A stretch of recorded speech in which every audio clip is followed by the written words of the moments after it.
Hello everyone, welcome to the latest episode of the Dental Business Guide podcast. I'm Chris O'Shea and today I'm joined again by Dan and Nigel from the finance team. Hi guys, how you doing? Hi Chris, how you doing? Hi Chris, very well mate. Good. Right, so let's get started. Today we're talking about starting up your dental practice or buying a dental practice. So guys, starting up, where should you begin if you want to start a dental practice? Where should you begin? It's always a good question. We get asked that a lot by dentists who come to us at various stages of the process, sometimes not starting at the beginning. The first thing probably is that you've got to want to do it, because it's going to be harder work than just buying a practice and taking over a patient book. So you've got to realise there's a little bit more work involved, and you've got to build a new book of patients. But I suppose the real starting point for us as finance brokers is getting some basic information off the client to assess whether they've got enough funds to actually do the startup. Mm-hmm. And the reason for that is that you need more funds for a startup than you do a purchase. Not a huge amount more, but you do need more. So the assessment process is a good one. And then really it's all about location. Because that's probably the hardest thing for a dentist to find is the location of his new practice, because it's got to be in a decent area. It's got to be, obviously, it's going to be a private practice. It's got to have good communication. It's got to be within a travelling distance of the dentist.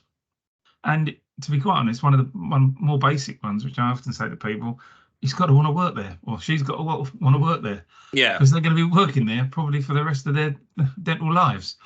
So, if you pick somewhere you really don't like travelling to and you think is not a great area, it's not a good starting point, really. Yeah. So looking for the area is probably one of the hardest things. A lot of people do have it in mind. I mean, but unfortunately, we do get dentists who say that they wanted to start a practice in the south of England, which is quite a vast area. And we do get dentists who say they just want to. I want to start one in Edmonton. Or the home counties. Or the home county is another good one, yeah. So quite a big area. So the best thing is, I always say to dentists, and probably Dan does as well, look at a map and decide where you don't want to be. That's probably the easiest way. Yeah. Do it in reverse. Mm-hmm. So if you've got areas of London or areas of the country you really don't like, then why would you even be looking in those areas? And cross them out and then just look in the areas that are left. So that's really where they should start from. And obviously seeking advice, because there's quite a lot of the way that lenders want to lend to these, and I'll let Dan sort of go over that. What, in terms of the loan to value on? Yeah, loan to value and how they want it set up. Yeah, so in terms of what lenders are looking for, because it's a brand new business, what they need is they're going to need a business plan.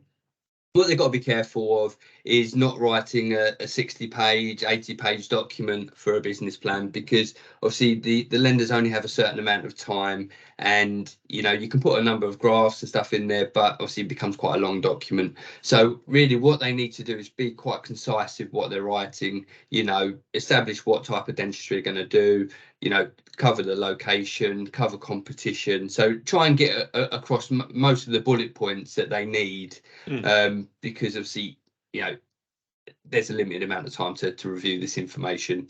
Also, what they're going to need as well will be a business plan, a cash flow forecast as well, because it's a new business.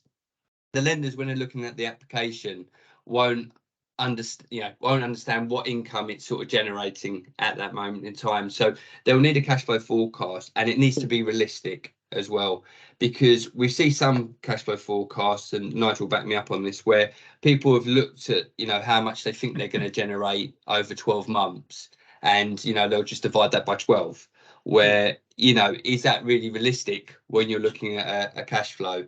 Because that the first couple of months you're building up that patient base, so it may be a little bit slower. Month 6 you're expecting your return in patients from that first month, and obviously adding new patients, so you'll have certain spikes within that cash flow forecast which will make it realistic. And the problem is, if you just divide things by 12, lenders will just discount that information as not being realistic. So you need to sort of put a bit of time and effort into that cash flow forecast, so those figures can be relied on. If you do need some sort of help on a cash flow forecast, Samira can put these together for you. So obviously we've got a lot of, we've got specialist dental accountants who can help with that, so banks can rely on that information. Yeah, I think it's worth adding there, Dan, that we have a format that we use, and it's an eight page cash flow forecast, which is accepted by the banks as being a realistic overview of the whole practice. Because when we talk about a cash flow forecast, the banks also want to see a breakdown of the hours, the amount you're going to earn per hour, what staff you're going to employ.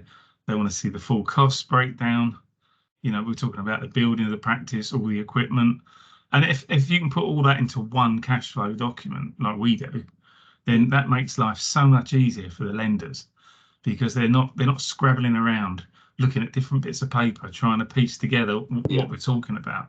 And the spikes, as Dan referred to, are very important, because they're not only high income spikes, but they'll also be low income spikes. So if you're going to open your practice on the 2nd of January, it's not going to be that busy, because as most dentists will know, January is generally a poor month, because all credit card bills become due and nobody wants to go out and spend any money. The same with July and August to a degree. So it's about timing and when you open your practice as well. It's quite important to make sure you hit the right spikes, and it's worth looking at the planning in the local planning office, because you don't want to open the practice the day they dig the road up outside your practice. And these things happen, as we all know. I mean, in the town where I live, the rail, what they call British Rail, whatever they're called now, Network Rail. They decided to replace one of the railway bridges. They're at month 9 now, and that road's been closed for 9 months, and there are 2 businesses on that road. So there's no cars can go up that road at all. So it's worth just making sure you've checked things out like that, and using people like ourselves. And we've done, I suppose, between me and Dan, hundreds of these now, because we used to do them as bankers, so we know what the bank's looking for, we know what the credit team are looking for, and now we do them as brokers. So we just supply all the information to make it really easy for the bank just to basically nod it through. I suppose your other point, just on planning as well, Nigel, is that the changes in the planning rules for dentists is probably a good point to bring up, because in the past, to be a dental practice, you had to have D1 usage. So you had to have D1, and it was quite hard to sort of get, really, because if there was already somewhere with D1 usage, it was very difficult. But that's now changed now. So E1 falls under, E1 now is D1, it's the same usage. So what that does is open up a number of different sort of sites to dental practices that they can use. So I think E1 is the old sort of retail space. So what that means is, instead of a dental practice sort of having to take a site that is maybe upstairs or not on the street view, E1 usage means they can be downstairs, and obviously it's easier access as well for them, because you don't want to be in a site where someone's bringing their buggy up to the first floor, which could make it difficult and maybe put people off coming to the practice. And also you can use the windows to advertise as well, because obviously you can put promotions in there, let them know you're actually there. So obviously what you're very good at, Chris, is the marketing side on dental practices, but they'll do that online. But then also, if they're using the walk-in trade, let people know there's a dental practice there, then that's sort of free advertising that they can do. So it's certainly worth looking at that. It's looking at the planning side of things, of making sure it all gets covered off. Talking about getting new patients in at first, I wanted to ask about you mentioned being realistic in your business plan and financial forecasts. How conservative should people be when they're doing their business plan and financial forecasts about the new patients they're going to attract and retain? Because I know when I have done this kind of thing, I don't really like to kind of predict how many patients you're going to get in with a new digital marketing campaign, let's say. A lot of it depends on what they're going to open and what they're going to bring to the practice. So if you're just opening a general dentistry practice and you're in let's say a town of 20,000 people and there's 3 other dentists all doing general dentistry, You're going to get some patients because Yeah. you know the NHS is restricted, and that people can't get appointments. Some will come to you. If you're coming into the process and you can do Invisalign, you can do implants, you can do sedation, you can do all these extra things. Then if you can bring those to a practice, not only will you get new patients, but you'll probably get some referrals from the other dentists who can't do them. Yeah. Okay, we get this a lot with implant people who want to put in a CBCT machine because they need that. And then they find that the only CBCT machine is within 10 miles. And suddenly they're getting all these patients referred to them. They can charge that. So it's another form of income. So a lot of the income figures, we always say you'd be very harsh on your income figures and put them as low as you can. But you obviously put in your full costs. Yeah. Because if it works on that basis, it will work when you're doing really well. But to get to that income figure, you need to have probably 2 or 3 chats with me and Dan to sort of understand what you're offering, how many days you're going to work there, you know, and what sort of hours you're going to work. So if all the other dentists are closing at 4 o'clock and don't open on Friday, and that's not rocket science to say we'll open on a Friday, you know, and the same with the Saturday. They're amazing the number of private dentists that do not open at the weekend. Yeah. And if you're in somewhere, let's pick I'll use an old-fashioned term, a commuter town. So if you're in Orpington or Basingstoke, then you've got people going in and out of London to work. They're not going to want to go to the dentist at 11 o'clock in the morning. Yeah, so if you open at 7 o'clock in the morning, or you stay up until 8 o'clock one night, you'll pick people up, especially if you're near the station, or if you open on a Saturday, and you only have to open for 4 or 5 hours on a Saturday. And you have to use what's, you know, basically common sense. So if you open for 4 or 5 hours on a Saturday and you're absolutely rammed, then you take a day off in the week and open on Saturday all day because you're going to be busy all day. And access is probably one of the most important things at the moment. People being able to get to a dentist, and it's not just for checkups and that sort of thing. But you know, if you can do emergency dental work, because let's be honest, nobody really wants to go to the dentist.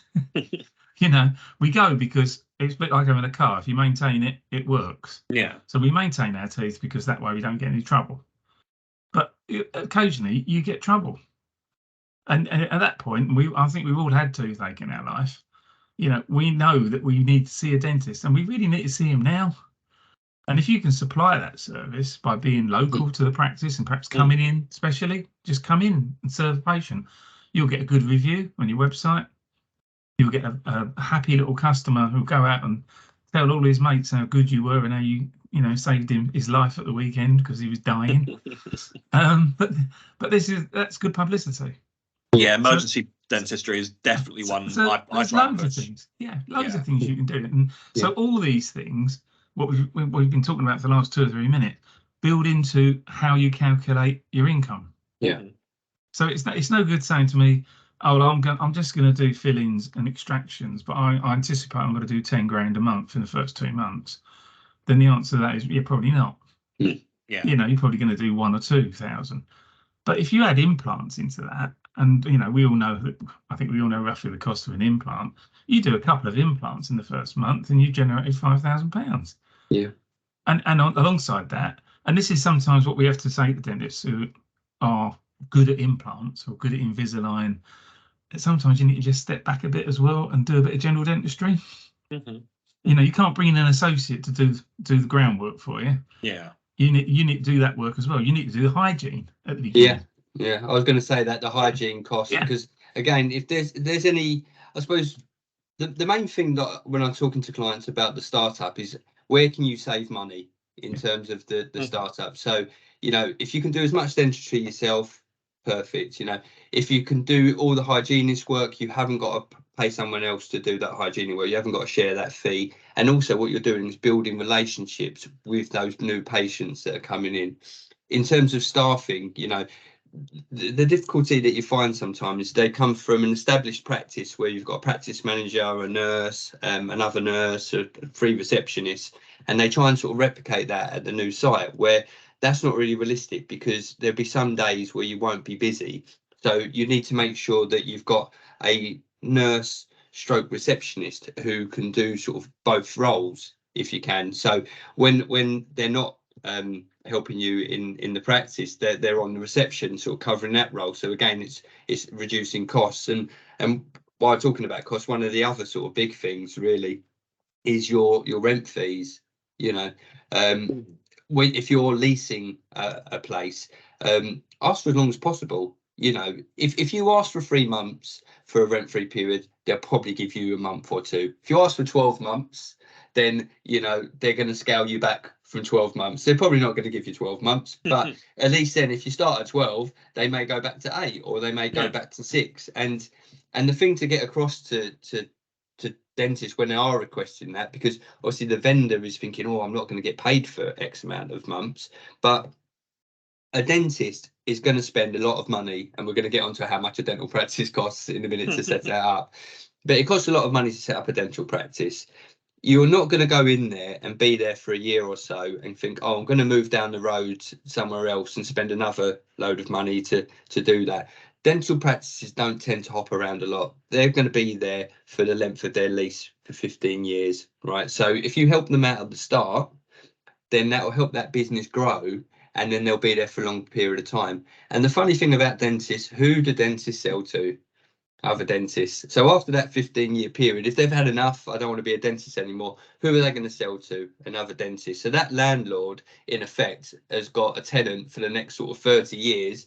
And as we all know, dentists pay their you know, they pay their rent. You know, they earn good money, and you know, it covers it. So pretty much the landlord cannot worry about his rental payments for the next sort of 15 to 30 years. So it's having those conversations with the landlords to help you at the start, because it'll help them in the long run. Okay. I know for a fact we do have on our website actually a couple of guys on dealing with landlords and building business plans, that kind of thing. So definitely, if you want to learn more about this, go on our website, check them out. They're really useful. But let's move on to what I'm going to guess is the main body of the talk. So how much is it going to cost? What kind of loan to value you're going to get? What are banks happy to fund? What are you going to have to fund yourself? What are the options for them? Okay, this is always a difficult one, and always one that, you know, the dentist will always say to us, oh, how much is it going to cost me? And it's a bit like, I suppose it's a bit like booking a holiday.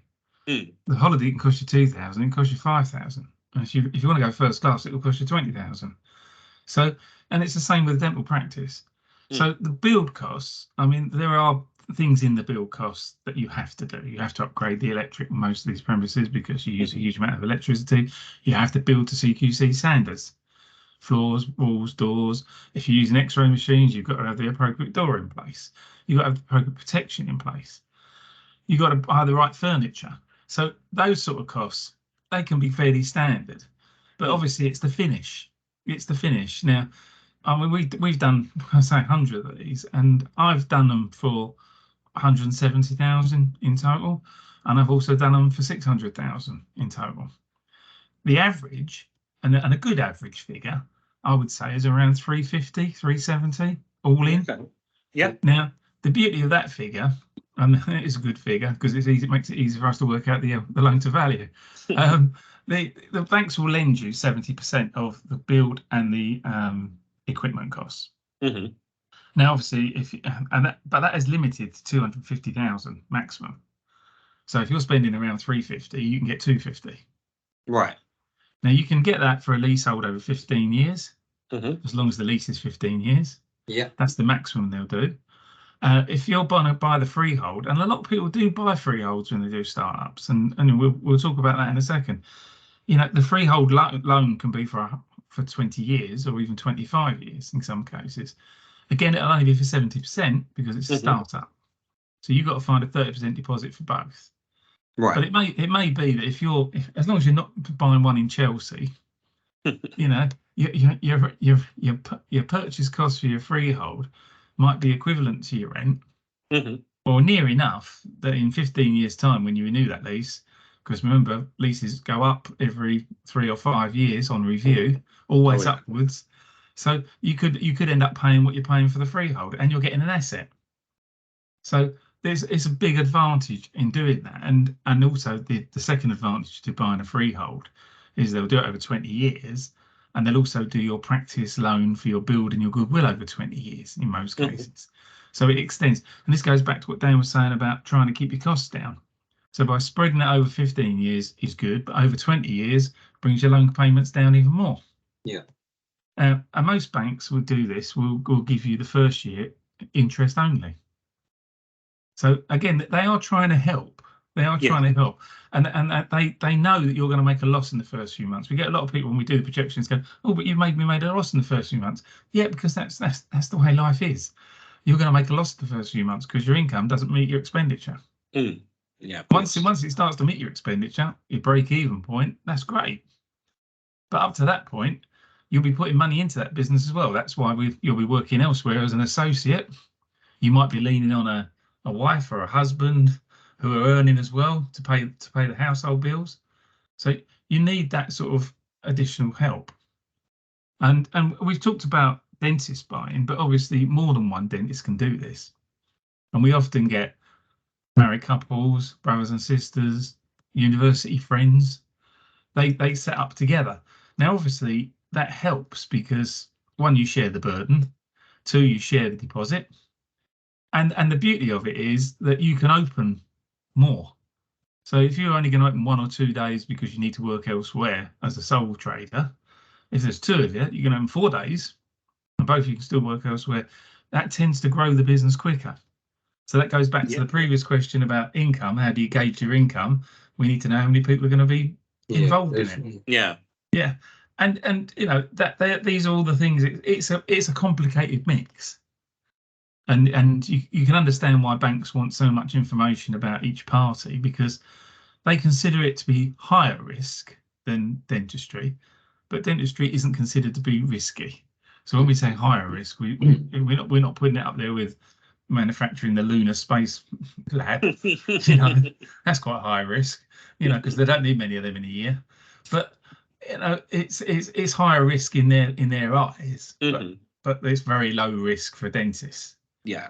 So you know, and the banks are quite willing to lend in this format. Okay, so yeah, kind of answers my question kind of perfectly. So what about EBITDA? Tell me a bit about that. So EBITDA is like earnings before interest, tax, depreciation and amortization. So I just write that down quickly. So EBITDA is probably more relevant when you're looking at sort of a practice purchase. So when you're purchasing a practice, that would be, you will have an element of EBITDA when you're looking at the cash flow, because there'll be interest in there and some depreciation that you'll add back in. But a lot of the time on the EBITDA is basically, what does the practice look like when you're there? You know, when you're working there, what income is it generating? So it could be, so this is, I say, probably more relevant. Do you agree, Nigel, on a practice purchase on the EBITDA? But in effect, what it is that I own a practice and I work a certain amount of time, and I may employ, you know, maybe I only work there 2 days a week and I employ an associate for the 3 days, and, you know, I may be looking to retire and sort of, you know, wind my days back. So obviously there'll be more associate costs within there. Yeah. But what you would do then, so if you were buying it and you was working there full time, as part of the EBITDA calculation, although sort of the associate costs are, you know, not within that EBITDA, you know, little sort of, you know, EBITDA. I can't think of the words. Acronym. That's the word I was looking for. Acronym. But what you would do in that is go through, and then basically you would add back your associate costs in there because you're working there full time. You would add back in the interest that the person's been, so I've been paying on my loan. You add back in the depreciation that I've been paying on my loan, and then any sort of tax in there as well. And then what that would do is drive the bottom figure on there. And then from that figure, that's what the banks will use to work out if there's enough cash within the business to service any debt. Yeah, I think one of the easiest ways of looking at it is net profit is calculated by accountants for you to pay tax on. Yeah. So they're going to make that figure as low as possible. Mm. So what we do as bankers, and banks do allow things to be added back on, which aren't in the acronym. But we add them back on. But what you've got to watch is when a seller, when an agent is selling a practice, they will inflate the EBITDA, obviously, and they will inflate it with. I mean, I've seen people adding back accountancy fees, subscriptions. I don't know. It's just you look at it and you go, how can you add those back on? They're still going to have to be paid. Yeah. You know, whoever buys that business is going to have to pay those. Yeah. And so you've got to think about those. But as Dan said quite rightly, it's EBITDA is more concerned with buying a practice. Mm-hmm. The EBITDA figure does come up in the cash flow of in the profit and loss of a startup, and it's important that EBITDA is high enough to repay the loans. But at the end of the day, it's something we calculate for the bank. We don't often get an argument from a bank when we calculate it. No. We often argue when the sales agents calculate it. I mean, they'll have back everything. I mean, you know, it's just a way of inflating the profit. Yeah. The thing is on that, Chris. So when you've got an EBITDA figure, if you make it very high, what you'll tend to find, and values may agree or disagree with it, they'll use that EBITDA figure and use that to calculate the valuation, and it'll be a percentage, or they'll times that EBITDA by a certain figure. So obviously if you're working from a higher figure and timesing it by a certain amount, that will drive the purchase price up. But say some valuers may agree or disagree that they use an EBITDA figure for that, but I'm not getting into that one. We're not valuers. Is that a bit like some people's recollections might be different?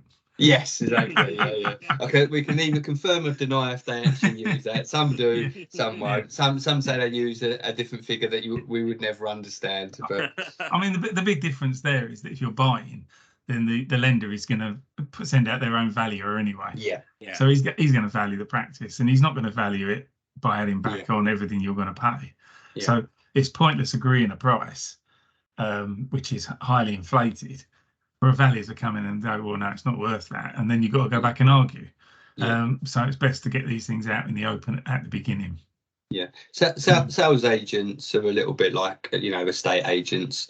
You know, an estate agent will come out and value your house, and say, you know, your house is worth X amount, but the bank will do the same thing when you're buying a house. They'll send through their valuer, and that valuer will say how much your house is worth, and it's pretty much the same in terms of practice purchases. You know, the sales agent, their job is to sell the practice and make it look as good as they can, and you know, everything's perfect on it, but the valuer will come out and actually say, this is what I think the EBITDA is, and this is what I think the value is. So it's sometimes those figures align perfectly, don't they, Nigel? It's not, you know, and another time sometimes they can be different. Way out. Well, they can be a work of fiction. Fiction. So we talked a little bit about information you need to provide, and obviously with EBITDA, you need to get your figures right. Someone needs to approve them all. With both startup and buying practice, what kind of information, documentation are you going to need to get this loan? For the individual, I mean, you got two people. So for the individual, and then for either the building or the practice that you're going to set up, or the practice that you're going to buy. So for the individual, and obviously Dan, keep track here and let me know if I miss one. I'll tick them off as you go along. Tick them off. You're going to need probably a CV. Showing what you've done in the past, and hopefully showing some sort of management experience, you know, not just having done work, but perhaps having mentored staff, trained staff, that sort of thing. CQC stuff as well, if they've done it. You're going to need to provide us and the banks with a lot of details about your personal assets and liabilities and your income stroke expenditure, and you're then also going to have to provide 3 to 6 months personal bank statements showing your income. And the banks there are looking, one, to check that your income is, as you said, is, and also how you manage your account, because they don't want to take on people who mismanage their accounts. So that seems very fair. They probably want to see your last 3 years tax returns, or your tax calculations, or if you're just employed, your P60s. Right. Again, it's to check in the level of work. They don't want you to be buying a practice where you've got to be earning £200,000 a year. If, you know, in the last 4 years, you've earned £40,000. You know, they want to see that the level is fairly commensurate with where you are. Yeah. So that's the sort of basic background information. And that stuff's the same for like the startup and the purchase. So that information will be the same. So regardless of what they're looking to do. Yeah, exactly. Did we get everything on the list, Dan? Yeah, it's all good. It's all good. A big tick there, Nigel. Big tick. I got a pass mark, did I? Thanks. Well done. Right, so for a startup, as Dan said earlier, you're going to need a business plan and projections, and obviously there are certain other things, and some of these might sound very basic, but sometimes people don't supply them. We'd like the address of the property. You know, that would be quite nice. You know, what name are you going to trade in? Yeah. You know, what added service? What added services are you going to provide? Yeah. You know, sort of, you know, the business plan obviously should elaborate on that, but you know, make sure that information there. If you've got a floor plan from one of these dental builders, that's really useful as well, because you remember, you know, you're giving it to a bank and they've got nothing to look at. It's not like buying a practice where they can go on and look at the website. They've got nothing to look at other than perhaps a Google image of the outside of the property. So all those sorts of things are very, very useful when you're doing a startup. Yeah. For a purchase, if there's an agent involved, let's have his brochure, because we all like a good giggle, you know, sort of read through the EBITDA calculation. Yeah. But we also want to see the accounts. And it's surprising how many sales agents only give you a very pre-seed set of accounts. We want to see the full accounts, and we want to see them for the last 3 years. And what we're looking to protect the purchaser. We're looking to see that the turnover is either constant or rising, not falling. If it is falling, why is it falling? Yeah. You know, and if they're going to come to us and say, well, the dentist has been ill, or he's been thinking about retirement for the last 2 years, we can all understand why it's been falling. If it's an NHS practice, we want to see the last pay statement, so we can confirm the number of UDAs and the rate, and also see what they're doing against their target. Because you don't want to be buying one which is in month 11 and they're only at 10% of target. Because obviously you're going to get things like clawbacks. Yeah. So all those sort of things extra. And some people say to me, well, it's fairly obvious. And I think, well, yeah, it is, but people forget to send them. And we get a lot of people going, oh, do you really need that? And I know, you know, well, yeah, we need it because we've asked for it. Because we know the banks are going to ask for it. Yeah. So you might as well send it in, because you can't really progress. And if the dentist has already be working as an associate, and he might be running his own limited company, we are going to have to see the accounts of that limited company as well, and the bank statements of that limited company. So again, just to match up, it's a matching up of all the information, so that when you've explained the story to the bank and their credit department, they can tick things off as everything's in order. And smoother it is, the quicker it will go through. Yeah, and I think also, like, the thing to bear in mind, especially on a practice purchase, you know, the purchase could be £1 million.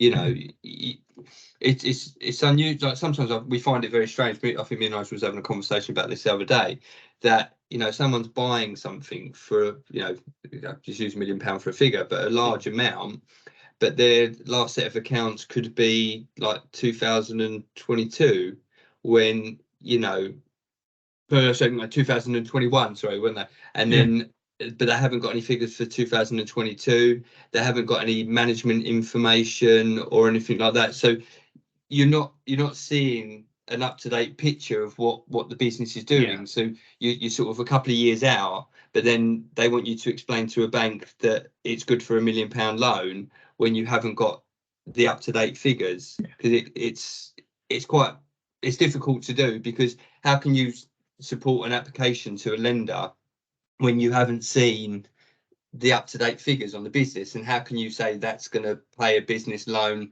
without any problems when the financials are so out of date? So I think even when people are going into it, they need to for themselves, you know, to make sure they've got up-to-date figures, so that they can see, yeah, the money I'm spending on this business makes sense because it generates this amount of income. And the value is going to need those accounts anyway. They should do. Value. They should do. Yeah. And the bank value, definitely. Yeah. And the bank's going to ask for them. We like to provide them up front because there's no point in providing them later to find out it's a disaster. Yeah. Provide them up front, and if you don't provide them up front, I mean, okay, on occasions I might have provided a year out of date, but one of the conditions of sanction that the bank will put on it is the sight of those accounts, and those accounts being in line with the last. Yeah. So you might as well get them up front. And it is strange that, you know, we get this a lot, and we get it a lot from sales agents who are not bankers. They are sales agents. Yeah. And, you know, they will tell us, but they don't have to supply the accounts until December or January. I'm saying, no, there's a statutory requirement that you have to supply them within 9 months. But if you want to sell the practice, well, you know, you can really do them now. You know, they're not over, I mean, let's be honest, they're not over complex. Most dentists, this isn't ICI. You know, it's you know, and most of them are quite small and quite simple to put together. And the accountants can do it, and they might have to pay a little bit for it, the seller. Yeah. But you know, it's about getting your house in order. I mean, we used to sell practices many years ago, and one of the things we used to say to people was, well, we can't sell it if you don't give us up-to-date figures, because it's just a waste of time. Because everybody's going to come to us and say, well, where's the up-to-date figures? Yeah, and I think also just a little plug for Samira Accountancy is that really your accountants, you know, should now be on sort of more a digital setting, really. So, you know, we use Xero through Samira Accountants, so you should be able to run a lot of this information with you know, a click of the button, or your accountant should be able to provide this information quite quickly. You know, we're moving to a new era now where information is needed, and it should all be there on your computer ready to go. And I suppose it also, if you take over that business, what you want to do is put these procedures in place, because I suppose what you don't want is to wait sort of 12 months to realise you haven't made any money at your practice because you haven't got up-to-date management information. You've not kept control of your costs.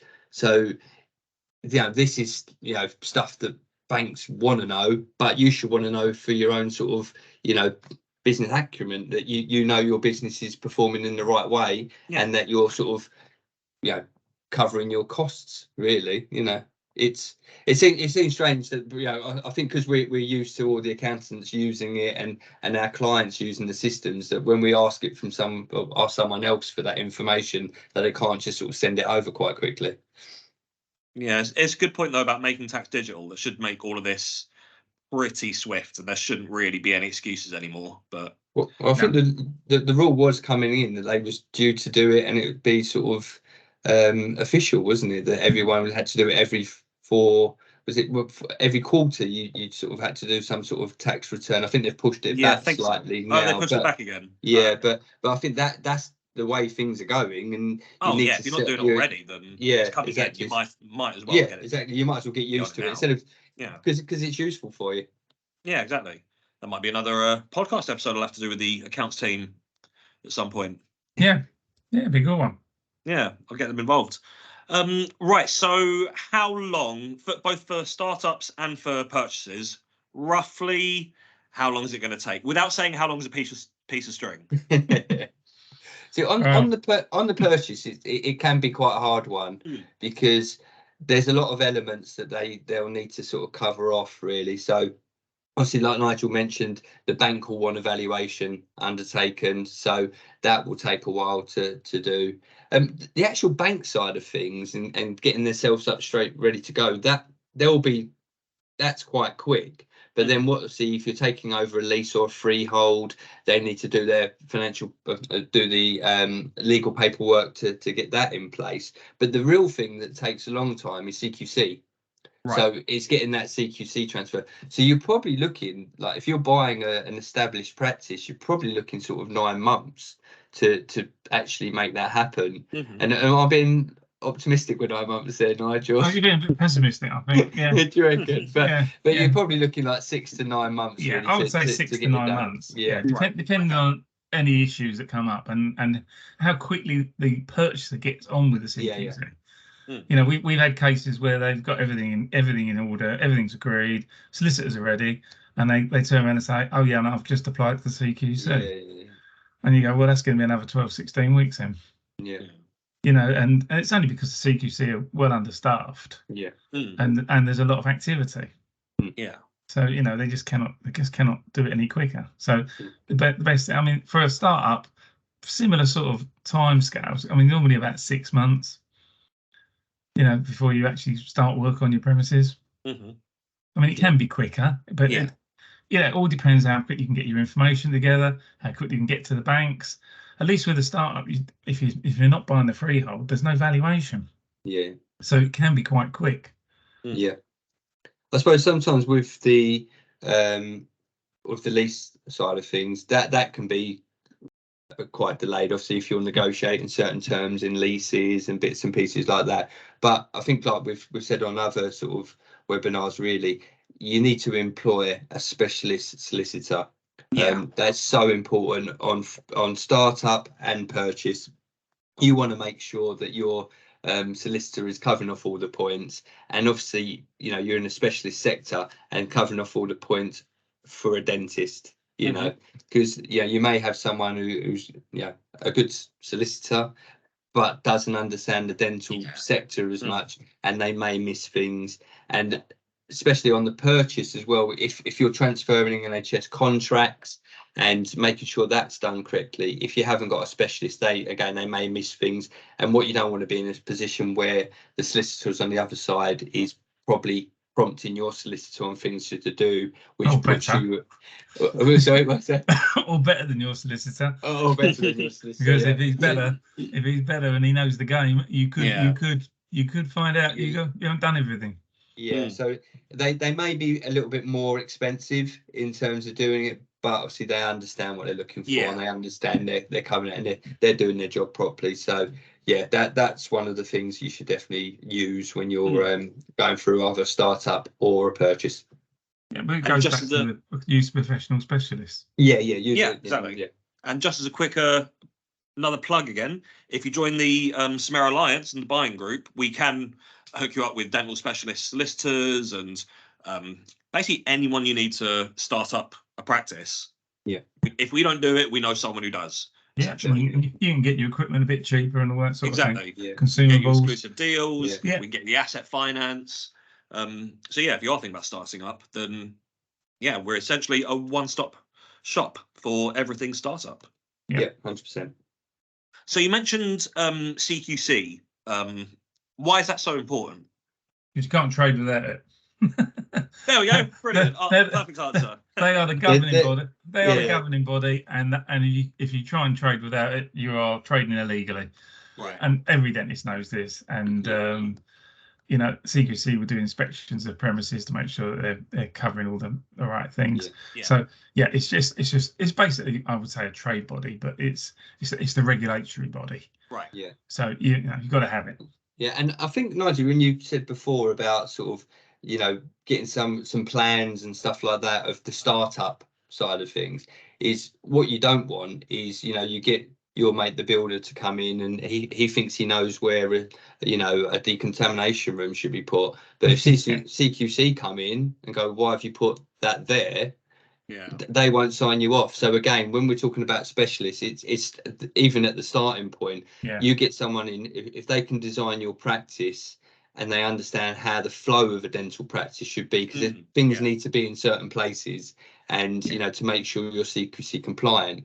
So you don't want to have that point where CQC coming to do the inspection before and they go, oh, that shouldn't be there, or that shouldn't be there. So CQC is very important in saying that they'll come out and do inspections, and you need to make sure you're on top of all your paperwork on that. And again, talking about the buying group, we do have people on there that can help with CQC compliance. So there's a lot of paperwork there, but they will assist in terms of doing that and taking a lot of that paperwork away from you. And do I remember correctly, earlier on you said it should be about 12 to 16 weeks to get CQC approval? Right. Yeah, so CQC approval, and also you need approval when you become from an associate to an owner. Mm-hmm. Yeah. So it's the same process. Right. Fair enough. Right. So pitfalls, common mistakes, things people might not be aware of. I mean, I'm sure you've got a list as long as your legs, but any most important points you can think of that people need to be aware of? I think if you do all the things that we've said, Mm-hmm. you get the right length of lease, you right staffing levels, yeah, you think it all through, you do your plans, you get good quality cash flow figures. If you do all those things, literally the pitfalls would be the reverse of every one of those. Right. Trying to do the cash flow yourself. Yeah. Employing an associate and a practice manager and 5 nurses on day one. But buying a premises that's far too big for you or far too small. Yeah. Not taking going out and getting your dad's friends, next door neighbours builder to put it together because he said he could do it at half the price. All these sorts of things are the pitfalls. So the way we set it up and the way you say, look, lenders like it like this, and the reason they like it like that because it works. Yeah. If it's put together right and it's thought through correctly, they work. And I'm proud to say that all the ones we've done in Samira in the last 6 years are all successful. Yeah, all been fine. I think just to add to that, I think the thing that people need to be conscious of when they're doing the startup is when we're saying, like, you only need the one room. You may possibly could argue 2 because obviously if you've got someone else there working with you, but what you don't want to do is speak to, like, you could speak to some of the equipment companies and obviously they'll say, oh, why don't you fit out all 4 rooms day one, it'll be cheaper for you and in the long run. The problem is if you're not using all those rooms from day one, you spent a couple of extra 100,000 on rooms that are sitting there gathering dust. So what we sort of always suggest to people is, do the 1 room, possibly 2. I know, Nigel, now a lot of people are sort of going for the 2 instead of the 1, but 1 is minimum, 2 possibly. Plumb in the other rooms ready to go. If you put a door in it and put surgery 3, surgery 4, no one's going to know those rooms are not fitted out. It'll look like a 4 surgery practice. As long as they're plumbed in, it won't take you long if you are busier than expected to put the 3rd room in or the 2nd room in. So don't sort of get carried away with yourself and spend 10 grand on a receptionist desk, because no one's really going to care that much that the receptionist desk looks wonderful, and don't overpay and don't sort of fit out too many rooms when you don't need to from the start. And then just that other point really, in terms of location, if you can avoid being on the top floor, that is a key one. The practices we've seen. No, avoid being on the top floor. So like on the 1st floor or 2nd floor. So avoid that if possible, because it will hinder you sort of going forward, because it will make you being visible from the street difficult, and obviously it may hinder people sort of getting up to the surgery. So ground floor is key because it's so much easier for the practice going forward.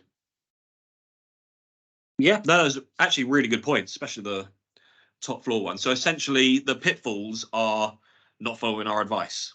Pretty much. Put it bluntly. Yeah, because I mean, I suppose it sounds sort of a bit trite, that, but it's our advice is how the banks want to see it set up. Yeah. We used to work for the banks. We know why they want it set up, and we know why they want it set up that way. And to be quite honest, a lot of people come to us with big plans, and they change those plans when they see the costings. Yeah. Because what first thing they've got to remember is they've got to supply 30% of that costing. The bank's going to supply 70%. So that 30% is quite hard to find. If you're going to spend £600,000, and you've now got to find 180 grand. And also you've still got to pay back a larger loan. Yeah. So what's the point, So just do it sensibly, do it right, and it will work. And I suppose also, like when we're talking to them, obviously we're coming from a good place, really. We want their practice to be successful. So anything we say to them, we're trying to help them make it in a way that we've seen them work before. So it's not, you know, we don't want to hold them back and not let them have that second and third surgery. We're just trying to tell them, if you structure it in this way, then it's more successful for you going forward. And, you know, hopefully everything will be okay, and it will give them a better chance for the practice to succeed. I mean, we're trying to get them to borrow less, which is, you know, which you think about it is crazy. But, you know, but I suppose that's the bankers interest in this night where you're trying, you know, you're trying to make it so it fits and it's successful, not trying to just say, well, this is how much you can borrow, but it doesn't always mean that's the right thing for the client to do. No, exactly. That's a good way of putting it. Yeah. Right. So I'm going to, in summary, then, of all of this, by the sounds of it, it's think about your location, get that right, get all your information together, your financial documents, your business plan, your financial forecasts, and use a specialist. And not just a specialist, but make sure they're not just specialists in their discipline, but in the dental industry. Yeah. Yeah, definitely. And obviously, if any clients want to sort of have a chat with us in a little bit more detail about, you know, their individual practice that they're either trying to buy or set up, myself and Nigel are both available for calls. We'll take evening calls, and it's free of charge to have a chat with us, and we'll go through all this stuff tailored to them, and obviously cover any sort of points that they want to answer, really. Yeah, absolutely. I mean, and again, with the Samara Alliance, if there isn't anything we don't do, we know someone who does. Yeah. So we can essentially help you through every step of the way of starting or buying your dental practice. Yes. Brilliant. Right, guys, that was really interesting. I really enjoyed that one. And I will thank you very much for joining, and we'll see you again next time. Okay. Thanks, Chris. See you, mate. Bye. Cheers, guys. Bye.